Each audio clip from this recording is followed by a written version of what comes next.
So my in-laws just called to let us know they're on their way over and we're out of food. Great. Luckily, Instacart helps me get groceries delivered in as fast as an hour. Plenty of time to cook an in-law worthy meal. Now, what to make? Chicken parm. Perfect. Download the Instacart app or visit instacart.com to get $20 off your first order using the code PREPARED20. Now the only thing to worry about is dinner conversation. Offer valid for a limited time. Minimum order $35. Delivery subject to availability. Additional terms apply. It didn't start with Australia. We've seen it with Korea. We've seen it with Japan on rare earths. We've seen it with Philippines on bananas. But the Australia moves are just, they seem to be escalating. No end seems to be in sight.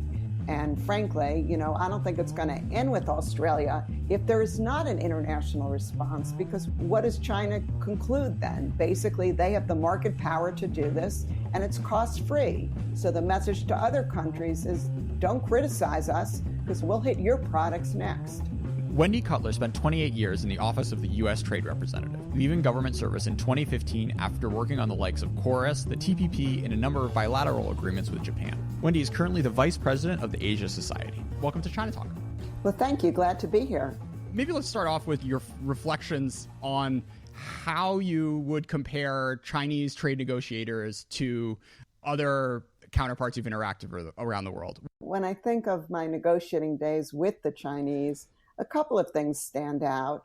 I think the Chinese negotiators tended to be less conversational and more into what I would call lecturing us. They tended to be more formal, and their interventions tended to be longer. And as a result, it was less conversational, less back and forth. And I think in a negotiation, that's something that I think makes negotiations more difficult. Also, I always had the view that it was a very kind of top-down type of negotiation. So the people I was negotiating with from China were on a very short leash, that they didn't have the kind of flexibilities to explore compromises that perhaps counterparts from other countries had. So what do you gain and lose from taking this approach to trade negotiations?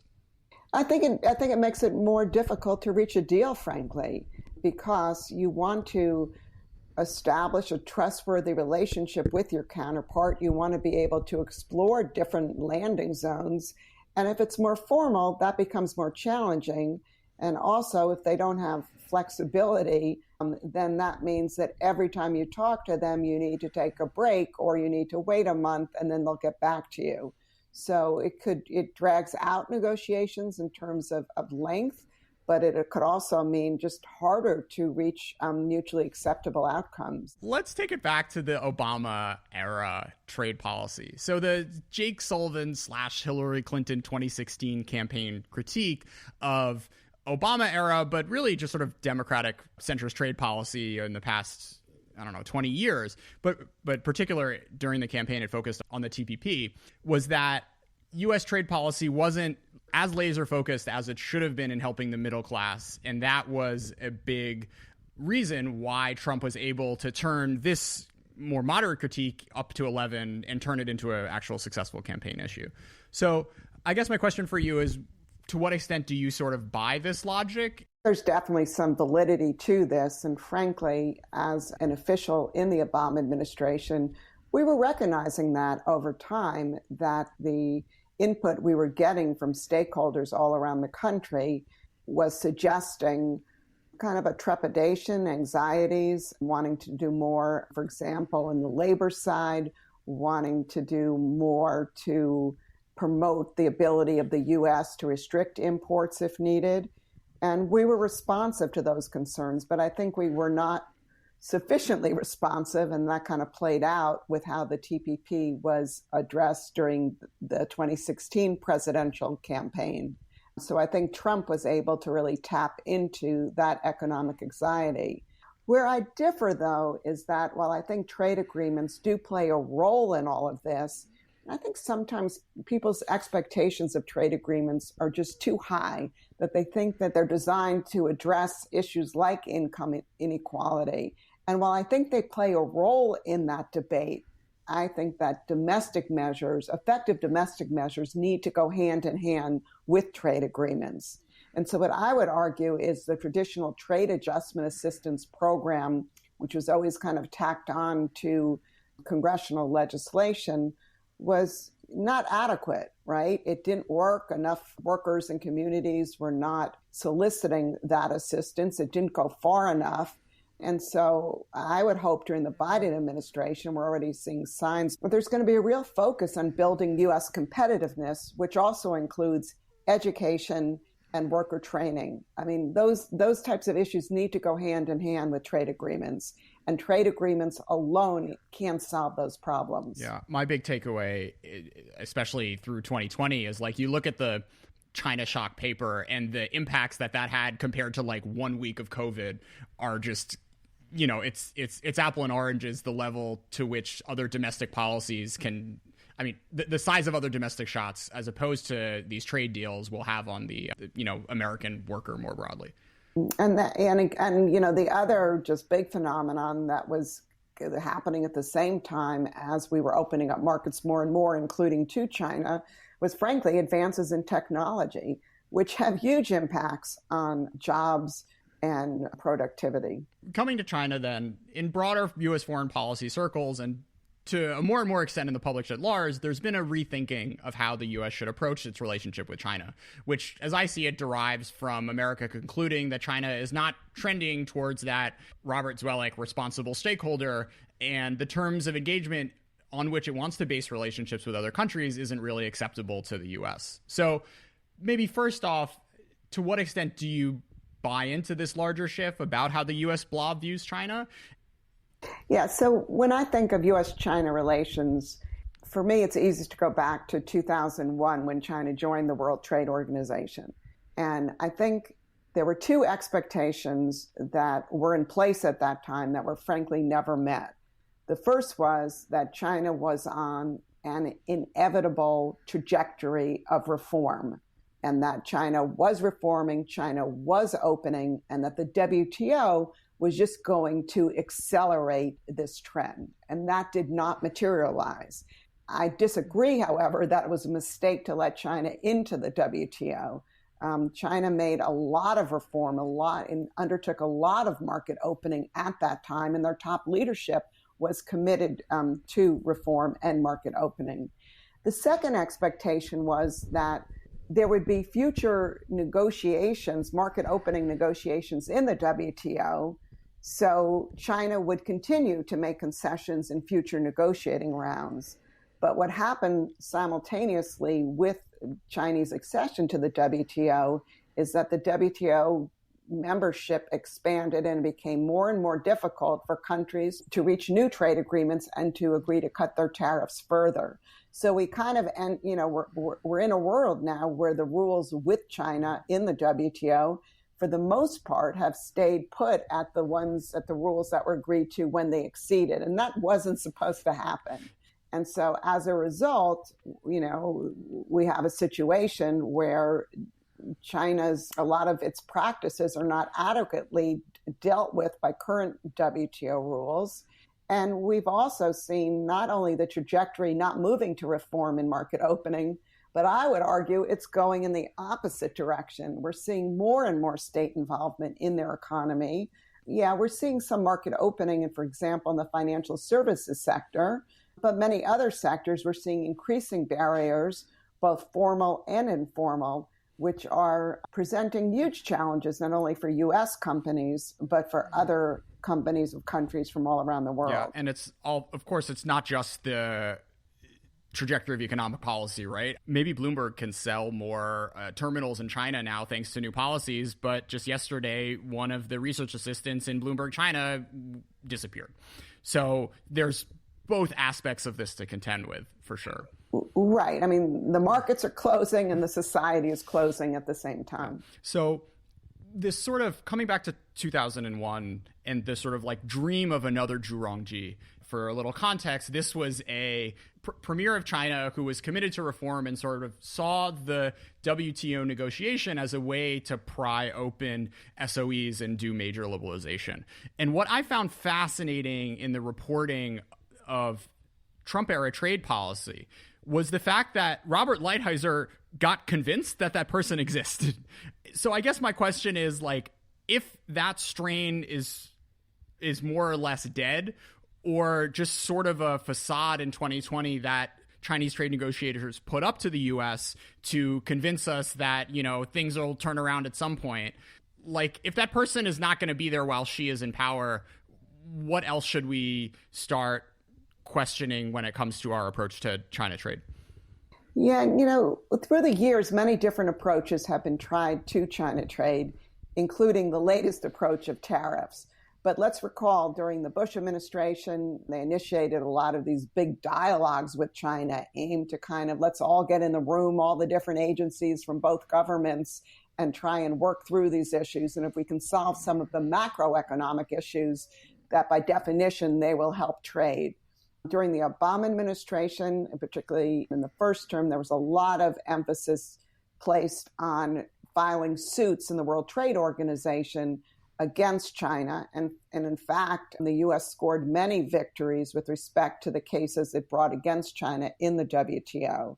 And then, you know, and I think that paved the way for the tariff and the unilateral approach. But I think what we've seen now, we have a phase one deal, which I would argue, while it has some meaningful provisions, it falls way short of the expectations this administration set in the beginning for its trade relationship with China.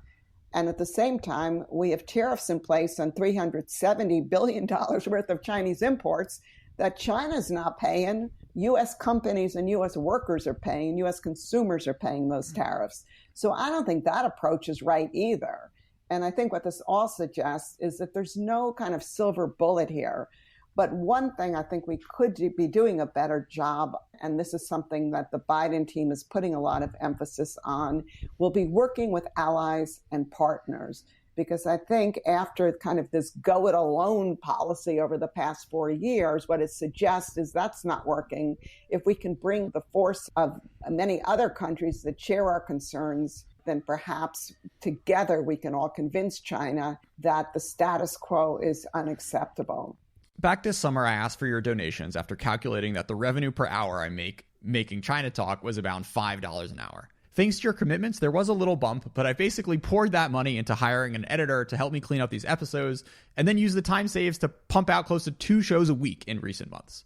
If you learned something this year listening to China Talk, and you think this show is worth at least $1 an episode to you, please consider becoming a supporter of China Talk at glow.fm/China Talk. Perks include an exclusive YouTube playlist featuring all the songs that have appeared on the show, and if you commit $150 before 2021, I'll be sure to get you a China Talk mug.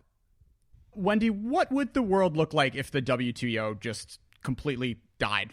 Meaning if they stopped caring and they didn't view it or they didn't take the rules seriously, then basically, in my view, you have the Wild West in the world with respect to trade policy. No certainty, no rules. A country could change their rules tomorrow. They could impose 100% tariffs on your goods. They could tell you your services couldn't come in. And so basically, it would be a very unpredictable and chaotic world. And so what you want are some basic rules. And frankly, the WTO is successful at that. There are basic rules of non-discrimination. Countries lock in where their tariffs will be. They agree to rules like most favored nation and national treatment, transparency. And I think all of those rules are important and should stay in place. But I would hope that those rules could be updated and expanded to address the realities of trade today. Because the problem is, if they're not updated, then increasingly, I think you use the word irrelevant, the WTO becomes increasingly irrelevant and, you know, will no longer be a place where countries go to Geneva to solve disputes. They solve disputes between them. And frankly, big countries win when there are disputes just by their market power for the most part. So is that not what's already happening with respect to China and other countries around the world? Well, increasingly, we are seeing that countries are taking matters into their own hands. And frankly, the United States, in many ways, has led that charge under the Trump administration. It's ignored, for example, the rules on raising tariffs against China, but in other areas, and it has just gone ahead and done so. And that has created costs in the world. And we've seen other countries, frankly, they don't just take these tariffs. What do? They respond with their own tariffs. That's what China did. That's what Europe did. And, that's what other trading partners are doing as well. So it's not cost-free. It's not like we can just do what we want. If that's the route we choose in trade policy, kind of a Wild West policy, then other countries are going to imitate and mirror what we're doing as well to protect their own national interests. So coming back to your idea of we've tried these three different approaches to China and none of them have really worked in terms of, market access or state subsidies. Is there a theory of change, or should the U.S. just kind of accept this and go down the road that it seems like some senators are excited about, which is doing our own sort of, version of industrial policy with the CHIPS Act and what have you? There's not one policy that works. I think in order to deal with the China challenge, we need to be pursuing a whole slew of policies simultaneously and put weights on kind of different parts of that approach. So in any approach going forward, I think we need to be putting more weight on the approach of working with allies and partners. And frankly, given China's recent trade actions against Australia for non-trade concerns, I think that's showing other countries they may be next in line. So I think in many ways that's going to increase the willingness of other countries to work with the United States in a Biden administration. But I also think there are going to be areas where we're going to need to pursue either bilateral negotiations, take unilateral actions, block Chinese investment, impose export controls, hopefully coordinated with allies and partners. And also, with respect to really essential and strategic industries, to consider, I'm not going to call it industrial policy, but to consider domestic measures to support these industries in a more meaningful and robust way. So coming back again to the role of the WTO, you write that the Trump administration identified that the current system posed by non-market economies, particularly China, fell short of delivering meaningful results. The Biden administration has underscored the importance of working with partners and with international institutions to address these problems. As a first step, the incoming administration should finalize the trilateral work with the EU and Japan on industrial subsidies, recruit wider international support, and submit a proposal to the UN for negotiation. I just have a hard time conceptualizing, Wendy, what China could accept on these issues in the WTO context, which would move the ball forward. How does more pressure at the WTO level get at this state subsidy issue? Well, I think the hope is that there's a growing group of WTO members that want to update these rules, and China's listening to all these other countries explain why these rules need to be updated, that it will feel the pressure to engage in a negotiation. I'm not naive. I don't think this is going to be easy, but I think it's an approach and a measure and a step we should try, because to date, we haven't put anything concrete on the table. So what China can say is, oh, this is an interesting discussion, see you around. But if we actually put a proposal on the table, and WTO members start discussing it, I think China's under pressure. It can choose, of course, as any WTO member can, not to participate. But then I think other countries will get, including the U.S., will get increasingly frustrated and try and kind of figure out, well, what's the next step? We're trying the rule-making approach with China. If they don't want to participate in that and these rules don't address their practices, then maybe it's not just the U.S. taking unilateral measures, but it's a whole group of countries coordinating measures they can take against China, again, trying to put more pressure on them to partake in negotiations on issues like industrial subsidies. Great. So, Wendy, let's fast forward to 2022. Your former colleagues write out a wonderful proposal and China sort of shakes its head. Do we see a new body? How do you see that pressure most effectively playing out in the multilateral context? So, look, there are various ways it could play out. It could just be an ad hoc coalition of countries working together. It could be a group of countries, let's just say, working in the context of another international organization like the OECD. It could be a TPP-like approach where you work with other countries in a binding trade agreement to write rules and bring, other countries on board. And basically, at some point, China is isolated. Again, we'll have to see how something like this would play out. But I think the status quo is unacceptable.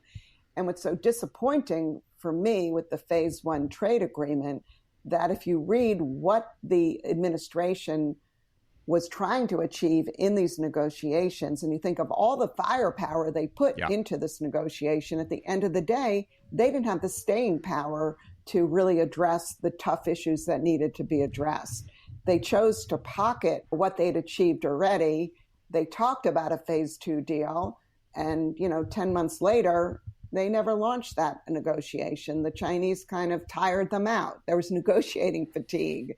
I've experienced it, but I also know that if you put everything off until the next day, that day may never come. Yeah, I mean, this is really where my pessimism about all of this comes from, because China had never seen as much pressure as it did pre-Phase 1 deal. And if even those sort of enormous U.S. tariffs, which clearly had some impact on the broader macroeconomic situation, weren't enough to get the Chinese government willing to put more on the table.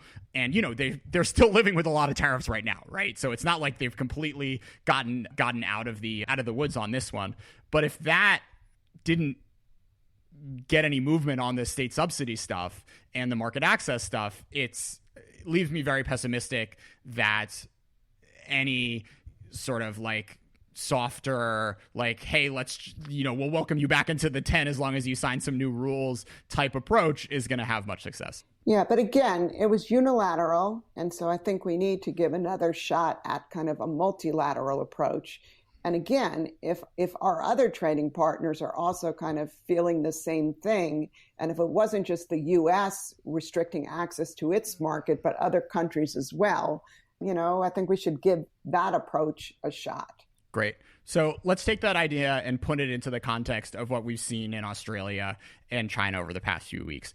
I'm not going to do the recap, but for more context, do go back and listen to my episode with Yun Zhang. But suffice to say that because of Australia's foreign policy moves around COVID-19, Xinjiang, and Hong Kong, China has come down like a ton of bricks on a number of key Australian exports like barley and wine, which is likely to cause serious pain to Australian producers.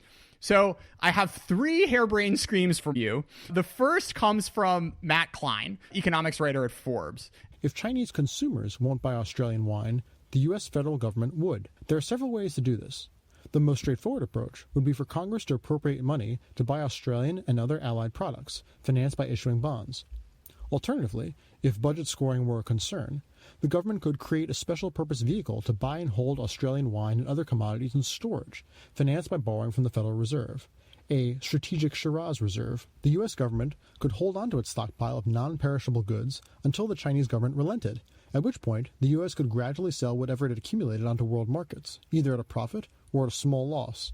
Regardless of the specifics, the U.S. has effectively limitless resources to protect its allies and its own industries from Chinese economic coercion. It's time to use that power to protect our fellow democracies. I think that might be going too far and be too ambitious. I think as a first step, the United States and other countries in Geneva at upcoming meetings, there's a meeting of the General Council next week, countries should put China on the spot. At the senior levels, China's talking about how they are the proponents of free trade, they are anti-unilateralism, they believe in the rules-based system. Well, these measures that they've taken against Australia, in my view, clearly violate the letter and the spirit of the WTO. And I think it's really important for countries as a first step to show solidarity at the WTO by calling China out on this. And that can be complemented, for example, if Australia decides to sue China in the World Trade Organization for these restrictions. I think the U.S. and other countries should join that dispute. I think those are kind of realistic, tangible steps. And I think, frankly, they'd be really embarrassing for China on the world stage when, its leader is talking about how it is the proponent of free trade. And frankly, I wonder if there aren't certain people in China's trade ministry that would welcome such calling out and even disputes, because it's really hard to defend these practices, and they are so inconsistent with what's being said at senior levels. I know, but Wendy, it feels like the fact of the matter is, we were talking about this at the beginning of the show, right? The trade negotiators don't have the power. And I think Xi Jinping is very happy doesn't really have much of a problem looking hypocritical to the broader global community, right? So well, I don't know if I agree with that, but yeah, okay. I don't know if I agree with that second point. I think if the United States and other countries really were publicly expressing concerns with these policies, I think they're very hard to defend. But I guess if I'm sitting in Australia right now, it feels like the U.S., if all they're going to do is sort of send some statements, it feels like we're sort of leaving them out in the cold. Well, no? Again, I said as a step. Okay. And then I think joining them in dispute settlement is more than just making statements. But I also think we need to, again, work with Australia and other countries and figure out additional steps to take. I'm not sure if agreeing to buy the stuff that China's not buying, is the right solution. And it may, frankly, propose domestic challenges for us in terms of U.S. industry saying, well, why are you using our taxpayers' dollars to buy products from other countries? Why don't you buy our products? But I think there are further steps that if countries got together, they could consider taking. And I think it's really important for the international community to put their foot down on this and to know and to kind of put China in notice. It's not business as usual if this is the way you're going to be. Yeah, I mean, it does get hard because who gains from these tariffs on Australia? American wine producers, right? Who gain market share. So getting having the national security argument trump the kind of gain that the domestic economic interests would have for this sort of thing, I think is tricky to pull off for sure. Yeah, I'm not sure if our wine exports are going to be increasing there. But even domestically, the notion that our government would be buying up products from another country that's facing restrictions from China. I mean, I'm not saying we shouldn't do that, but I think we'd really need to think through that and think through the domestic fallout from something like that. Sure. There are probably other steps that can be taken with more teeth that, could be brainstormed. For example, how about if the United States just convened with Australia a meeting of other middle-sized countries in Asia, Europe, and elsewhere to discuss this issue and come up with concrete list of steps they could take. But I mean, we're here on the show. This is our time for the concrete steps, right? So let me throw another one at you. We have the idea of a Mutual Trade Defense Pact, sort of modeled on Article 5, collective self-defense, where you have some sort of automatic snapback when China does something like this, which doesn't necessarily have to wait, 2-3 years for the WTO process to play itself out. What am I missing when I dreamed this up last night? Well, I think what the U.S. and other like-minded countries should do is look at steps they can take against China together. Yeah. Which, China exports a lot to the world, okay? And you look at their November export statistics, they were off the charts. And so if countries could coordinate and say, if China does, X, Y, and Z, we are going to coordinate our policies, work together to kind of take reciprocal actions against Chinese imports. Sure. So this one, you're not willing to throw out quite as quickly. Well, again, I'm not throwing out any of them. I haven't given a whole. I would need to give thought to all of these in more detail. But this notion of an article a NATO against China on trade is, maybe that goes a little too far. But the idea of coordinating responses for unacceptable behavior, in my mind, should be at the top of the list for any type of international discussions on this topic, because it's not going to stop with Australia. It didn't start with Australia. We've seen it with Korea. We've seen it with Japan on rare earths. We've seen it with Philippines on bananas. But the Australia moves they seem to be escalating. No end seems to be in sight.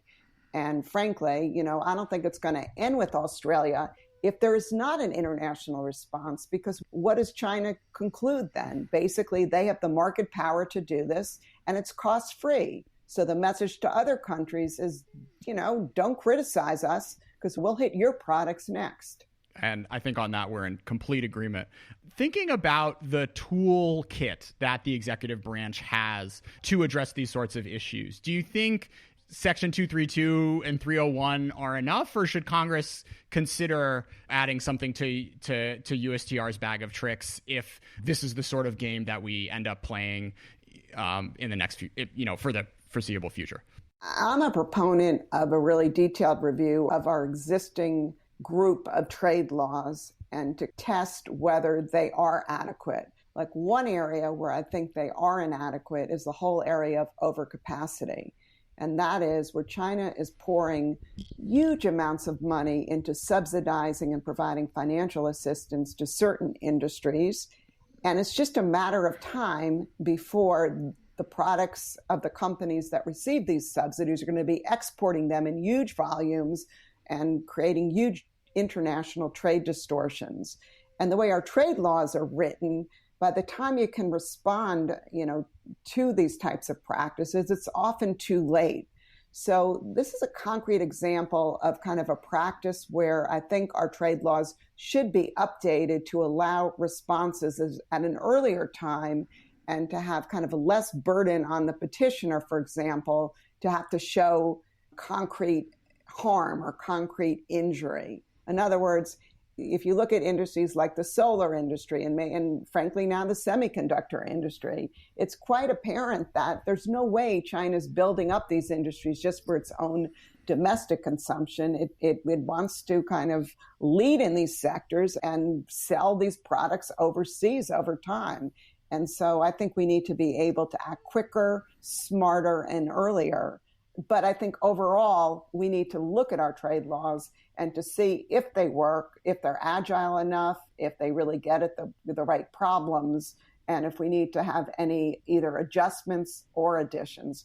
I think that would be, a good step for the next administration to take. So to what extent does adding to this toolkit and speeding up the kind of like retaliation that the U.S. can do undermine the WTO system? Or are you sort of not worried about that because this cat is out of the bag? Well, what my concern is if we wait for the WTO to update the rules, then we may be waiting forever. Yeah. If we were on the verge of updating our rules and we go to Geneva and we say, this is what we plan to do, we want to work with you to see if we can also do this in the context of an international negotiation, I think that, that gives a better shot for success in Geneva. But, frankly, someone who's been a proponent of WTO rules for almost my whole career, I'm at the point as well where if the WTO can't update their rules and strengthen them, then I think the U.S. and other countries may be left with no choice but to pursue, certain measures. Biden just announced he was going to nominate Catherine Tai as his USTR. I'm curious if you have, you were her former colleague. I'm curious if you have any sort of like anecdotes as well as, prognostications on how her worldview will impact the way the USTR does its thing. Well, Catherine's an excellent choice for this job. I think she brings a number of strengths. The first being she knows trade. And it's not like she just knows China trade, which she knows inside and out as the top China Trade Council at USTR, but she knows the WTO well. She knows our trade laws well. And so, there's not going to be, she can hit the ground running because she knows this stuff. Second, she's familiar with USTR as an agency, what it can do, what it can't do. She understands the interagency process and how to work with stakeholders and get stuff done. And third, she has proven herself in her ability to kind of problem solve and solve issues that look intractable, such as the USMCA negotiations, when she kind of spearheaded efforts on behalf of the Democrats to improve and strengthen the agreement that the Trump administration brought to the House Dems after her work, and even working within the Democratic Party on trade issues. She, the vote that supported USMCA was unprecedented in terms of the numbers of members supporting the deal, but also the fact there was strong bipartisan support. So frankly, I think, once again, an excellent pick. And frankly, she's just a really nice person as well. And I think there's something always to be said in my mind for decent people getting to the top. That's great. Any other final reflections? I would just say I couldn't agree with you more where a lot of your questions are headed, that China brings a lot of challenges to the international trading system, and it's unclear how we're going to deal with them, particularly as China becomes more and more immune to international pressure, and frankly, as its market power, continues to grow. But all that said, we can't give up, and the answer shouldn't be, we should all just be taking reciprocal actions. I think we need to keep trying to improve the rules. But in order to do that, I don't think we can do that alone. I think the past 4 years has shown that. So let's give a shot to working with our allies and partners more closely, working within the WTO, but again, being ready to take unilateral measures or ready to negotiate certain things bilaterally if needed as well. Let's just shift the weight in the types of approaches we're taking towards China. Wendy Cutler, thanks so much for being a part of China Talk. Well, thank you. But things will be cheaper, the great speakers say, without McKinley protection. The tariff is a tax and we'll sweep it away without McKinley protection. Just look, said the speaker, at this Derby hat. You'll pay but $1 for beauty like that. But begorra, we ain't got the dollar, said Pat, without McKinley protection. Tramp, tramp, tramp, hear the elephants going to Washington. Tramp, tramp, tramp, hear the donkey is moving away. We've had quite enough of this Democrat rule. We'll send them right back to their 30-year school. And when they get out, Uncle Sam is a fool. For we want McKinley protection. Our great manufactories are all standing still without McKinley protection. That's why all the gold is locked up in the till without McKinley protection. Just shut up our markets to the foreigners' mill and give us the laborers a chance at the till. And we'll bring back prosperity over the hill when we get McKinley protection.